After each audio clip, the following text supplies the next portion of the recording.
Hello and welcome everybody. This is Arabul Rahman. Welcome to the Way of Solution.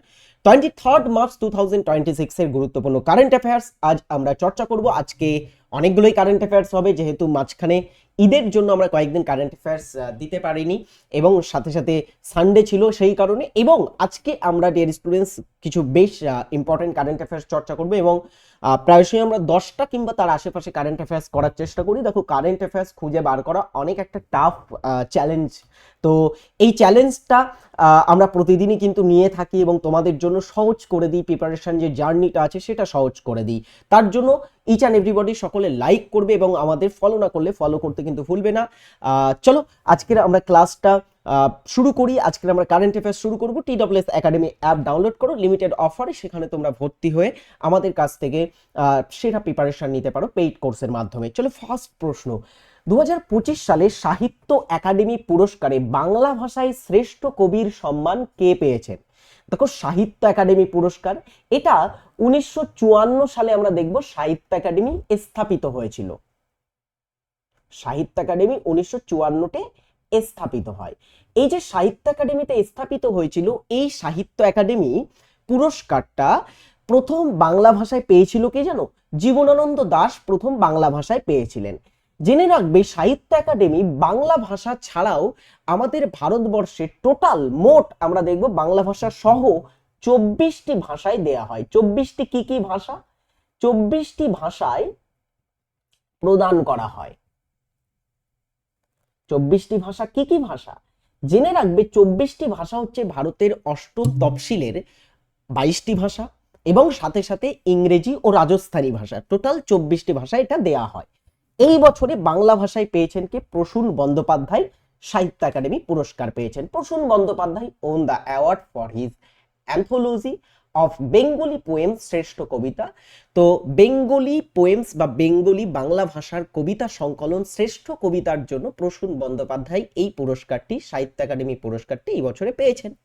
While former ambassador, প্রাক্তন আমাদের ভারতের একজন রাষ্ট্রদূত যার নাম হচ্ছে Nabajit Sharma, own it in the English category for his novel crimson spring. তো crimson spring নামক একটা ইংরেজি নোভেল উপন্যাসের জন্য ইংরেজি বা ইংলিশ ক্যাটাগরিতে নবজিৎ শর্মা, যিনি ভারতের প্রাক্তন একজন রাষ্ট্রদূত, তিনি সাহিত্য একাডেমি পুরস্কার পেয়েছেন। কোন ক্যাটাগরিতে? ইংলিশ ক্যাটাগরিতে, ক্রিমসন স্প্রিং এর জন্য। এই দুটো বইয়ের নাম একটু তোমাদের জেনে রাখতে হবে। আচ্ছা, এটা তো গেল সাহিত্য একাডেমি। সাথে সাথে জেনে রাখো, এই বছরে দেয়া হয়েছে সম্প্রতি জ্ঞানপীঠ পুরস্কার। সম্প্রতিকে 60তম জ্ঞানপীঠ পুরস্কারের জন্য নির্বাচিত হয়েছেন। এই দেখো জ্ঞানপীঠ পুরস্কার, এটা ডিয়ার স্টুডেন্টস ভারতবর্ষের সর্বোচ্চ সাহিত্য পুরস্কার, হাইয়েস্ট, সর্বোচ্চ। এবারে দেখো, এই পুরস্কারটা গত বছরে পেয়েছিল আমরা জানি 59তম জ্ঞানপীঠ পুরস্কার পেয়েছিলেন কে? 59তম জ্ঞানপীঠ পুরস্কার পেয়েছিলেন বিনোদ কুমার শুক্লা, যিনি এই বছরে প্রয়াত হয়েছেন। এই কয়েক মাস আগে তিনি প্রয়াত হয়েছেন, জানুয়ারি মাসের দিকে। ছত্তিশগড়ের একজন লেখক ছিলেন। কিন্তু 60তম জ্ঞানপীঠ পুরস্কার 2025 সালে লেখালেখির জন্য যাকে দেয়া হয়েছে তিনি হলেন আর Vairamuthu. Tamil lyricist and author R. Boiramuthu has been selected for the Gyanpith Award, the nationwide highest literary honor. তো আমাদের ভারতবর্ষের সর্বোচ্চ যে সাহিত্য পুরস্কার সেটার নাম জ্ঞানপীঠ পুরস্কার। হ্যাঁ, সেই জ্ঞানপীঠ পুরস্কারটা এই বছরে দেয়া হয়েছে একজন তামিল গীতিকার এবং লেখক যার নাম আর বৈরামুথু, তাকে দেয়া হয়েছে। তো ভেরি ইম্পর্টেন্ট, আপকামিং আমাদের পরীক্ষার ক্ষেত্রে এই প্রশ্নটা বারবার বারবার কিন্তু রিপিট হতে পারে। চলো এর পরের প্রশ্ন দেখি। প্রতি বছর কোন তারিখে আন্তর্জাতিক বন দিবস পালিত হয়? মাফ করবে।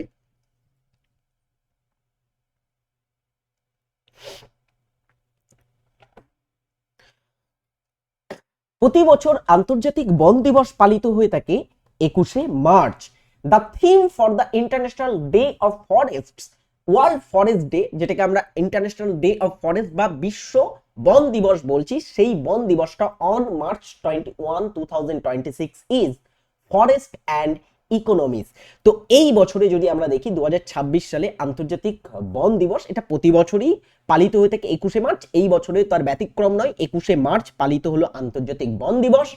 অ্যান্ড তার প্রতিপাদ্য বা থিম কি ছিল? তার থিম ছিল ফরেস্ট অ্যান্ড ইকোনমিক্স, অর্থাৎ বন বন এবং অর্থনীতি, বন এবং অর্থনীতি, এটা ছিল এই বছরে থিম। বাংলায় বন অর্থনীতি, ইংরেজিতে ফরেস্ট অ্যান্ড ইকোনমিক্স। চলো এর পরেরটা, ভারত সরকার কত সালের মধ্যে দেশের সকলের জন্য স্বাস্থ্য বীমা নিশ্চিত করার লক্ষ্যমাত্রা নির্ধারণ করেছে?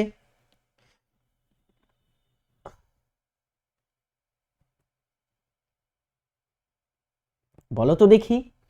ভারত সরকার, ডিয়ার স্টুডেন্টস, 2033 সাল, কোথায় পাচ্ছি? অপশন সিতে। 2033 সালের মধ্যে দেশের সকলের জন্য স্বাস্থ্য বীমা বা যেটাকে আমরা হেলথ ইন্স্যুরেন্স বলছি সেটা নিশ্চিত করার লক্ষ্যমাত্রা নির্ধারণ করেছে। এফএম বা finance minister Nirmala Sitharaman says health insurance is government's priority aim for coverage for all by 2033।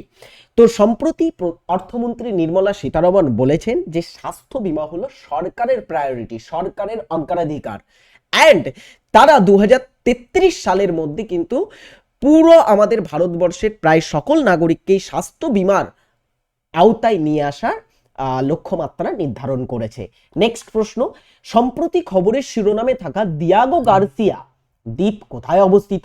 Diego Garcia হচ্ছে একটা দ্বীপ, এই দ্বীপটা সম্প্রতি খবরের শিরোনামে ছিল। এই যে ইরান এবং ইসরায়েলের যুদ্ধ হচ্ছে না, সেই ইরান ইসরায়েলের যুদ্ধের মাঝখানে আমরা দেখব এই দিয়েগো গার্সিয়াতেও কিন্তু যুদ্ধের বাতাবরণ পৌঁছে গিয়েছে, সেখানেও যুদ্ধের কিন্তু দামামা আমরা দেখব বেজে গেছে ইতিমধ্যে। তো এই সম্প্রতি খবরের শিরোনামে থাকা দিয়েগো গার্সিয়া দ্বীপটা ভারত মহাসাগরে অবস্থিত আছে। দেখো, Iran fires 2 ballistic missile towards UK military base in Diego Garcia. দেখো, দিয়েগো গার্সিয়া বলে যে দ্বীপটা আছে সেটা কিন্তু ইউকে বা যুক্তরাজ্যের অন্তর্গত একটা দ্বীপ। এই দিয়েগো গার্সিয়াটা একটা বড় দ্বীপপুঞ্জ অঞ্চলের মধ্যে আসে যার নাম হচ্ছে চাগোস দ্বীপ। এই চাগোস দ্বীপটা আমরা দেখেছি, চাগোস দ্বীপপুঞ্জ বলা হয়। এই চাগোস দ্বীপপুঞ্জ তার একটা অংশ হচ্ছে আমরা দেখব এই দিয়েগো গার্সিয়া। এটা আগেও খবরের শিরোনামে এসেছে। এখানে ইউকে এবং ইউএস এর মিলিটারি বেস আছে, অ্যান্ড এখানে রিসেন্টলি ইরান 2টি ব্যালিস্টিক মিসাইল ফায়ার করেছে তাদের মিলিটারি বেসকে টার্গেট করে। অলরাইট, তো এটাও রিসেন্টলি খবরের শিরোনামে এসেছে।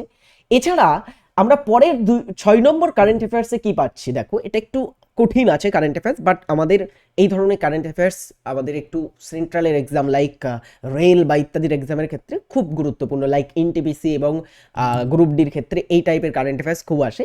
ভারতীয় নৌবাহিনী এবং ভারত মহাসাগরীয় অঞ্চলের দেশগুলোর সাথে বন্ধুত্ব বাড়াতে কোন বিশেষ উদ্যোগের অধীনে আইওএস কার্যক্রম চালাচ্ছে? আইওএস মানে কি জানো? আইওএস মানে হচ্ছে ইন্ডিয়ান ওশেন, ঠিক আছে, সি। তো সেই আইওএস কার্যক্রম চালাচ্ছে রিসেন্টলি ভারত মহাসাগর একটা বিশেষ উদ্যোগের অধীনে যার নাম হচ্ছে সমুদ্র। তার নাম কি? সমুদ্র। Indian navy continuous iOS, iOS মানে হচ্ছে ইন্ডিয়ান ওশেন শিপ, মাফ করবে আমি সি বলেছিলাম, ইন্ডিয়ান ওশেন শিপ। তো ইন্ডিয়ান নেভি তাদের বা ভারতের যে নৌবাহিনী তারা তাদের আইওএস সাগর বলে যে, ও শিট, এটার ভুল উত্তর আছে, সরি সরি সরি, এটা সাগর উত্তর হবে, নট সমুদ্র, সরি, মাফ করবে, এটা সাগর উত্তর হবে, হ্যাঁ, এটা সমুদ্র নয়। Indian navy continuous iOS Sagar initiative for strength military partnership with Indian ocean nation. তো ইন্ডিয়ান ওশেনের আশেপাশে যে নেশনগুলো আছে বা ইন্ডিয়ান ওশেন অঞ্চলে ভারত মহাসাগরের আশেপাশে যে দেশগুলো আছে তাদের মধ্যে মেরিটাইম পার্টনারশিপ, মেরিটাইম মিনস কি, মানে সামুদ্রিক যে যে সহযোগিতা সেটা বৃদ্ধির জন্য, সেটা শক্তিশালী করার জন্য এই ইন্ডিয়ান ওশেন শিপ সাগর ইনিশিয়েটিভটা কন্টিনিউ রেখেছে। এবং রিসেন্টলি আমাদের প্রতিরক্ষা মন্ত্রী রাজনাথ সিং সেখানে কিন্তু উদ্বোধনও করেছেন। আচ্ছা, সাগরের ফুল ফর্ম কি? Security and growth for all in the reason. এই অঞ্চল অর্থাৎ ইন্ডিয়ান ওশেন অঞ্চলে সকলের জন্য নিরাপত্তা এবং বৃদ্ধি, সিকিউরিটি অ্যান্ড গ্রোথ এর জন্য কিন্তু এই সাগর কার্যক্রমটা চালানো হয়েছে। অ্যান্ড খুব ইম্পর্টেন্টভাবে আরেকটা জিনিস বলে রাখি, এই যে আমাদের ইন্ডিয়ান নেভি, সেই ইন্ডিয়ান নেভির বর্তমান চিফ অফ নেভাল স্টাফ পদে কে আছেন এটা একটু তোমরা কমেন্ট করে কিন্তু জানাতে ভুলবে না, সকলে কমেন্ট করবে। চলো এটার একটু অ্যান্সার মার্ক ভুল হয়েছে, এন্ড আমি একটু ভুল বলেছি, চলো এটা ঠিক করে নেবে, এটা সাগর সঠিক উত্তর হবে। আমরা নেক্সট প্রশ্নটাতে আসবো। এটা প্রতি বছর কোন তারিখে বিশ্ব কবিতা দিবস বা ওয়ার্ল্ড পোয়েট্রি ডে পালন করা হয়? ওয়ার্ল্ড পোয়েট্রি ডে বা বিশ্ব কবিতা দিবস প্রতি বছর পালিত হয়ে থাকে 21শে March, held every year on 21st March, world poetry day. Next হচ্ছে প্রতি বছর কোন তারিখে বিশ্ব জল দিবস পালন করা হয়? দেখো মার্চ মাসে এই যে 20, 21, 22 এবং 23 এই কয়েকদিন কিন্তু বেশ কিছু জল বা বন আবহাওয়া ইত্যাদি ইত্যাদি দিবস পালিত হয়, ভেরি ইম্পর্টেন্ট, অ্যান্ড ইনক্লুডিং কবিতা দিবসও 21শে মার্চ আমরা দেখছি কি কবিতা দিবস পালিত হলো। এবারে দেখো এটা প্রশ্ন এসেছে বিশ্ব জল দিবস বা ওয়ার্ল্ড ওয়াটার ডে পালন করা হয় কবে? এটা হচ্ছে 22শে মার্চ পালন করা হয়। দেখি কি বলা হচ্ছে। ওয়ার্ল্ড ওয়াটার ডে বা বিশ্ব জল দিবস held annually on March 22nd since 1993, 1993 থেকে বা 1993 সাল থেকে এই 22শে মার্চ দিনটাতে প্রতি বছরে বিশ্ব জল দিবস পালন করা হচ্ছে। And the theme for world water day 2026 is water and gender, অর্থাৎ জল, জল ও লিঙ্গ। তো এটা হচ্ছে এই বছরে আমাদের বিশ্ব জল দিবসের প্রতিপাদ্য বা থিম। চলো এর পরেরটা, সম্প্রতি ইউএই থেকে 81,000 টন অপরিশোধিত তেল নিয়ে কোন ভারতীয় জাহাজটি গুজরাটের মুন্দ্রা বন্দরে পৌঁছেছে? গুজরাটে আছে না মুন্দ্রা পোর্ট, আমরা রিসেন্টলি দেখেছি এই মুন্দ্রা পোর্ট খবরের শিরোনামে 2-3বার এসেছে। এখানে সম্প্রতিকালে ইউএই বা ইউনাইটেড আরব এমিরেটস বা সংযুক্ত আরব আমিরাত থেকে 81,000 টন ক্রুড অয়েল নিয়ে ভারতের একটা জাহাজ মুন্দ্রা বন্দরে পৌঁছেছে, সেটির নাম জগ লাটকি। এরকম জাহাজ তো প্রায়শই এসে পৌঁছায়, তাহলে এটা কেন ইম্পর্টেন্ট এটা তো আমাকে বোঝাতে হবে না আশা করব, কারণ এখন যে টেনশন চলছে, স্ট্রেট অফ হরমুজ বন্ধ আছে আমরা জানি, তার মাঝখানে তোমার হচ্ছে একটা এরকম ভারতের জাহাজ আসা মানে যেখানে একটা এনার্জি ক্রাইসিসের আমরা কিন্তু সামনে দাঁড়িয়ে আছি, সেখানে এরকম একটা জাহাজ আসা মানে সেটা থেকে আমাদের খবরের শিরোনামে আসবেই আসবে, আর এখান থেকে প্রশ্ন থাকতেই পারে আমাদের পরীক্ষাতে। তো দেখে রাখি, Mundra port receives Indian vessel Jag Laadki carrying 81,000 tons of crude oil from UAE. তো এটা বুঝতেই পারছো 81,000 টন অপরিশোধিত তেল সেটা ইউএই থেকে আমাদের ভারতের মুন্দ্রা বন্দরে এসে বা এনে পৌঁছেছে এই জগ লাটকি নামক জাহাজটি বা ভেসেলটি। বিশ্বের বৃহত্তম এলএনজি রপ্তানি কেন্দ্র রাস লাফান কোন দেশে অবস্থিত, যা সম্প্রতি হামলার শিকার হয়েছে? বলো। রাস লাফান এটা কোন দেশে আছে? এলএনজি মানে কি? Liquefied natural gas. এটা খুব গুরুত্বপূর্ণ একটা আমরা বলতে পারি energy resource, liquefied natural gas.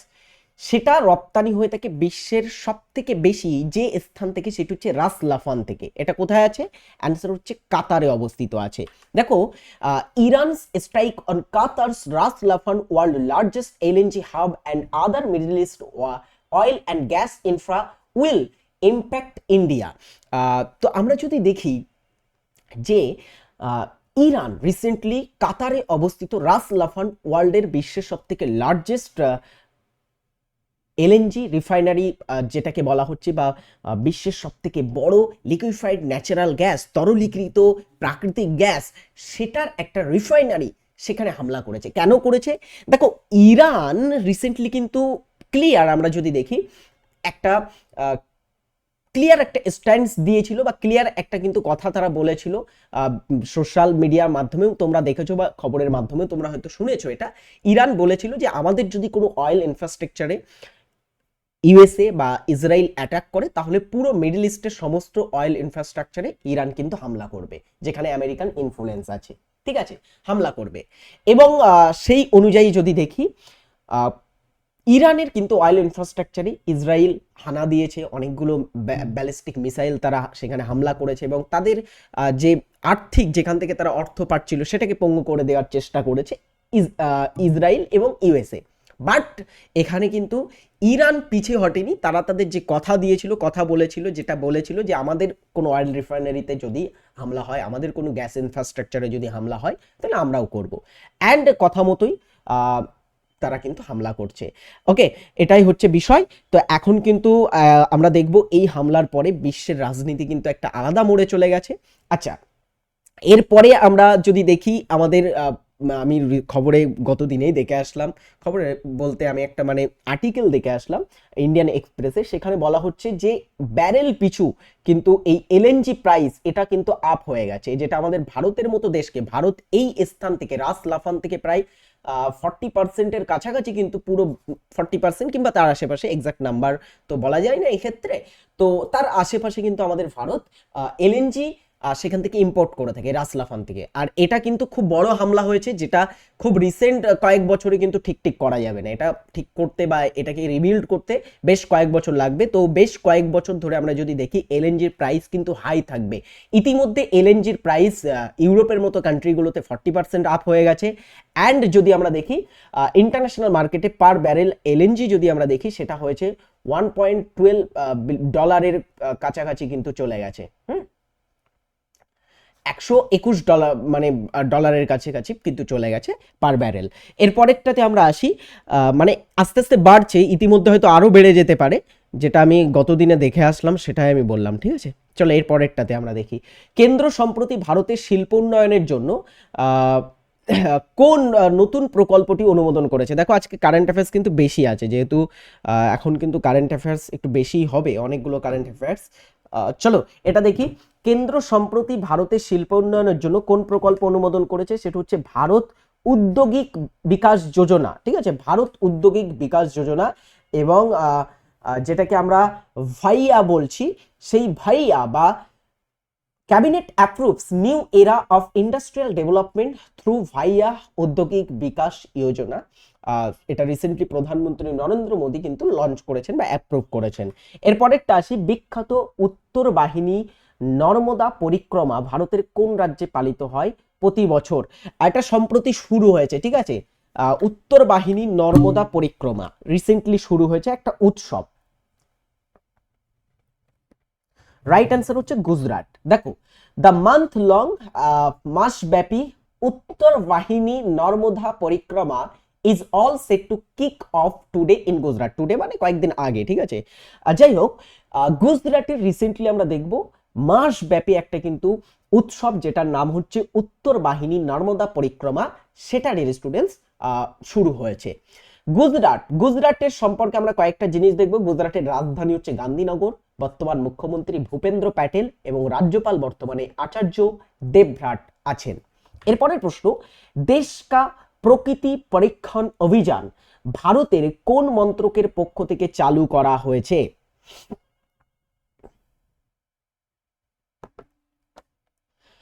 দেশ কা প্রকৃতি পরীক্ষণ অভিযান বা অভিযান, right answer is Ayush Mantrok. The Ministry of Ayush launched the Desh Ka Prakriti Parikhan Abhiyan campaigning to create awareness about Prakriti in Ayurveda. তো আয়ুর্বেদে যে প্রকৃতির ভূমিকা সেটাকে অ্যাওয়ার করতে, সেটার সম্পর্কে সচেতন করতে কিন্তু দেশ কা প্রকৃতি পরীক্ষণ অভিযান সম্প্রতি চালু করেছে আয়ুষ মন্ত্রক। এরপরেরটা প্রশ্ন, সম্প্রতি সংবাদে আলোচিত প্রাম্বানান মন্দিরটি কোন দেশে অবস্থিত। ইচ অ্যান্ড এভরিবডি বলো। প্রাম্বানান মন্দিরটি যে দেশে অবস্থিত সেটি হচ্ছে Indonesia. India and Indonesia comes together, Bharat এবং ইন্দোনেশিয়া একত্রিত হয়েছে to preservation shared heritage with registration of 9th century temple. তো নবম শতাব্দী বা 9th centuryর একটা কিন্তু মন্দির, যেটা পুনরুদ্ধারের মাধ্যমে ভারত এবং ইন্দোনেশিয়া তাদের যে অভিন্ন যে ঐতিহ্য সেটা সংরক্ষণের উদ্দেশ্যে আমরা দেখব রিসেন্টলি তারা একত্রিত হয়েছে বা কামস টুগেদার যেটাই বলো। সো খুব ইম্পর্টেন্ট, এটা ইন্দোনেশিয়াতে আছে। চলো এই ছিল আমাদের আজকের কারেন্ট অ্যাফেয়ার্স। অ্যান্ড এরপরে আমরা জিকে প্রশ্নে আসবো, বেশ কয়েকটা জিকে নিয়ে আলোচনা করব, 10টি জিকে আজকে আলোচনা হবে। তো যারা ক্লাসে যুক্ত হচ্ছ তারা ইচ অ্যান্ড এভরিবডি লাইক করে ফেলো। আর্মি অগ্নিবীরদের জন্য 2026 সালে আমাদের কি কি ব্যাচ চলছে একটু দেখতে পারো। আর্মি অগ্নিবীরদের জন্য অলরেডি একটা ব্যাচ চলে এসেছে, 2 মাস লং একটা ব্যাচ, ইতিমধ্যে কিন্তু আমরা ক্লাস শুরু করে ফেলবো খুব দ্রুতই। তো ইচ অ্যান্ড এভরিবডি যারা এখনো অ্যাডমিশন নাওনি তাড়াতাড়ি অ্যাডমিশন নিয়ে ফেলো প্রথম থেকে ক্লাস করার জন্য। যারা একদমই নতুন নিউ কামার্স তাদের জন্য বলবো তোমার জন্য বেস্ট অফ বেস্ট একটা ব্যাচ হতে চলেছে, যুক্ত হও। এখান থেকে তোমার যে প্রিপারেশন জার্নি সেটা শুরু করে। এটা আমাদের একটা বলতে পারি আমরা কুইক ব্যাচ, মানে 2 মাসের মধ্যে আমরা ব্যাচটা কমপ্লিট করব। সো ভেরি ইম্পর্টেন্ট, তোমরা অল্প সময়ে অনেক কিছু শিখতে পারবে। চলো এর পরেরটাতে আমরা আসবো। প্রথম প্রশ্ন, নেপোলিয়ান বোনাপার্ট কোন বিখ্যাত যুদ্ধে পরাজিত হয়েছিলেন? নেপোলিয়ান বোনাপার্ট ফ্রান্সের একজন বিখ্যাত কিন্তু শাসক ছিলেন, আমরা জানি। নেপোলিয়ান বোনাপার্ট তার সঙ্গে কিন্তু ইংল্যান্ডের একটা খুব মানে অ্যান্টি চলতো, বা ব্রিটেনের কিন্তু একটা খুব অ্যান্টি চলতো আর কি। হ্যাঁ, মানে শত্রু ছিল ফ্রান্স এবং ব্রিটেন তার সময় বিশেষ করে। নেপোলিয়ান বোনাপার্ট তিনি ওয়াটারলুর যুদ্ধে কিন্তু পরাজিত হয়েছিলেন। এটা বোনাপার্টের লাস্ট ওয়ার ছিল। ওয়াটারলুর যুদ্ধ যদি আমরা দেখি, ওয়াটারলুর বলে এই জায়গাটা, এটা অবস্থিত আছে বর্তমানে যে বেলজিয়াম জায়গা আছে না, বেলজিয়াম দেশ, সেই বেলজিয়ামকে বলা হয় ইউরোপের ককপিট, মানে মোরগ লড়াইয়ের জায়গা। সেখানে প্রচুর যুদ্ধ হয়েছে, ইনক্লুডিং এই ফেমাস ওয়াটারলুর যুদ্ধ। এই যে যুদ্ধ, এটা 1815 সালে হয়। 1815 সালের যুদ্ধ হিসাবে পরিচিত। এই যুদ্ধে নেপোলিয়ানের চূড়ান্তভাবে পরাজয় ঘটে। এই যুদ্ধে একদিকে ছিল নেপোলিয়ানের ফ্রান্স বা নেপোলিয়ানের বাহিনী, অপর দিকে ছিল কারা জানো? অপর দিকে ছিল প্রুশিয়া প্রুশিয়া এবং ব্রিটেন, প্রুশিয়া, ব্রিটেন এবং তার অন্যান্য কিছু অ্যালাই বা তার যে সহযোগী, হ্যাঁ সহযোগী, তো এদের জোট কিন্তু নেপোলিয়ানকে চূড়ান্তভাবে পরাজিত করে। এরপরেরটা, চন্দ্রপ্রভা বন্যপ্রাণী অভয়ারণ্য ভারতের কোন রাজ্যে অবস্থিত?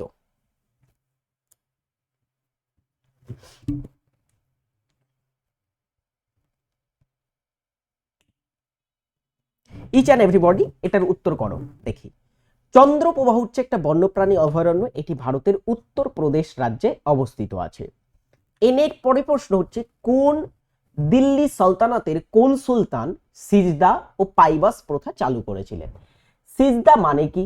সিজদা মানে হচ্ছে মাথা নত করে কারোর সামনে সিজদা করা। সিজদা মানে কি? এটা মাথা নত করা, কারোর সামনে গিয়ে মাথা নত করা বা মাটিতে কিন্তু মাথা ঠেকানো, এটাকে বলা হতো সিজদা। আরেকটা হচ্ছে পাইবাস। পাইবাস মানে কি?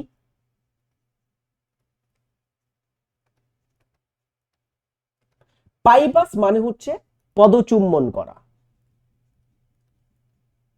পদচুম্বন করা। পাইবাস প্রথা পার্সিয়া অঞ্চলে বা পারস্য অঞ্চলে প্রচলিত একটা তৎকালীন সময়ে প্রথা ছিল। এই দুটো প্রথা যিনি চালু করেছিলেন তিনি হলেন গিয়াসউদ্দিন বলবান, দিল্লির সুলতান। সিজদা প্রথা এবং পাইবাস প্রথার মাধ্যমে তিনি তার শ্রেষ্ঠত্ব ফুটিয়ে তুলতে চেয়েছিলেন। হ্যাঁ, প্রজাদের মাঝখানে তিনি তার শ্রেষ্ঠত্ব দেখাতে চেয়েছিলেন, দেখো আমি শ্রেষ্ঠ, এরকম টাইপের। এরপরে দেখি, চোখের কোন ত্রুটির কারণে দূরের জিনিস ঝাপসা হয়? দূরের জিনিস, মনে করো আমি এই জিনিসটা একটু ভালো করে বুঝিয়ে দিই। দূরের জিনিস ঝাপসা কেন দেখি আমরা? ঠিক আছে, দূরের জিনিস ঝাপসা দেখা যায় কেন? দেখো, এটা হচ্ছে চোখ, আমি ধরলাম এই চোখের এখানে এই অংশটা হচ্ছে ধরলাম লেন্স। আর চোখে কোন লেন্স থাকে আমরা জানি? উত্তল লেন্স থাকে। উত্তল লেন্সের মাধ্যমে যখন কোনো আলোক রশ্মি প্রবেশ করবে, হ্যাঁ, সেটা একটা বিন্দুতে গিয়ে কিন্তু মিলন হবে সেই আলোক রশ্মিটার, হ্যাঁ কি না? একটা জায়গাতে গিয়ে কিন্তু সেটা মিলিত হবে। তো এই যে আলোক রশ্মিটা মিলিত হবে, আমরা যদি দেখি এই আলোক রশ্মিটা সাধারণত মিলিত হয়ে একটা প্রতিবিম্ব সৃষ্টি করে। এই প্রতিবিম্বটা যেখানে সৃষ্টি হয় সেটাকে আমরা কি বলি জানো? সেটা হচ্ছে চোখের রেটিনা। রেটিনা একদমই চোখের পিছনের দিকে থাকে। এখন রেটিনার আগেই যদি এই লাইটটা মিট করে তাহলে কি হবে? তাহলে কিন্তু সেই বস্তুটাকে আমরা ঝাপসা দেখি। হ্যাঁ, যদি রেটিনার আগেই মিট করে, এটাকে আমরা সাধারণত মায়োপিয়া বলি। এখন মায়োপিয়া এটা যে হয়, এই মায়োপিয়াটা কেন হয়? বিকজ যখন তোমার এই চোখের লেন্স সেটা আরো উত্তল হয়ে যাবে তখন কিন্তু আরো আগে এটা মিলিত হবে, তাই তো? এক কথায় বলতে গেলে আমাদের চোখের লেন্স যদি মানে লম্বা টাইপের হয়ে যায়, একটু মানে একটু বেশি উত্তল হয়ে যায়, তাহলে কিন্তু বেশিরভাগ ক্ষেত্রে লম্বা হয়ে যাওয়ার কারণে কিন্তু এটা হয়ে থাকে। ঠিক আছে, চোখের লেন্স যত লম্বা হবে তত কিন্তু বেশি মায়োপিয়া থাকবে। এর ফলে দূরের জিনিস দেখতে অসুবিধা হয়। সো এখানে রাইট অ্যান্সার হচ্ছে মায়োপিয়া, কোনো দূরের জিনিস দেখা।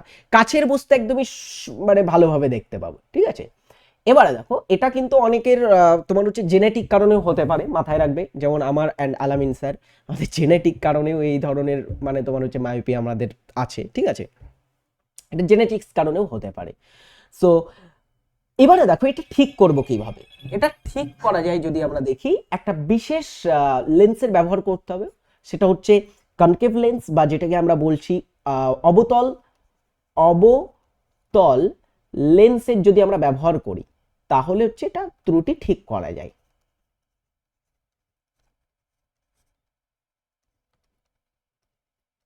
ঠিক আছে, এখানে যদি আমরা অবতল লেন্স ব্যবহার করি তাহলে এই ত্রুটি কিন্তু ঠিক করতে পারবো আমরা। চলো এরপরেরটা, লৌহ নৃত্য। লৌহ নৃত্য কোন রাজ্যে দেখা যায়? লাহু বলে এই নৃত্যটা কোন রাজ্যে দেখা যায়? লাহু নৃত্যটা হচ্ছে মেঘালয়ের একটি নৃত্য। এটা জয়ন্তিয়া বলে একটা উপজাতি আছে, সেই জয়ন্তিয়া উপজাতির একটা নৃত্য, ঠিক আছে, এটা জয়ন্তিয়া উপজাতির একটা নৃত্য যারা মেঘালয় অঞ্চলে বাস করে। এরপরে দেখো কেদারনাথ মন্দিরটি কোন নদীর তীরে আছে? কেদারনাথ মন্দির,